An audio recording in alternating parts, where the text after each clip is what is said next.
সব রিপোর্টটা এখনও আমরা পাইনি, কিছুটা রিপোর্ট পাওয়া হয়েছে, এখন একটা দুটো রিপোর্ট বাকি রয়ে গেছে, আর একটা টেস্টও এখনও বাকি রয়েছে, সেটাও করাতে হবে।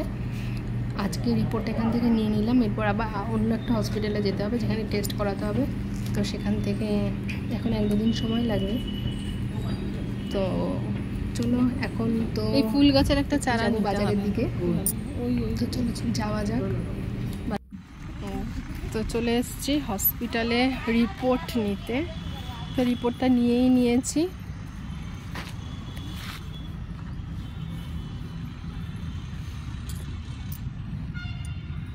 এখন একটু ক্যান্টিনের দিকে যাচ্ছি, তো ওখানে একটু দেখবো হেয়ার ড্রায়ার একটা নিতে হবে, পাবো কিনা জানি না, দেখি যদি পেয়ে যাই তো খুব ভালো, তারপরে যাব বাজারে।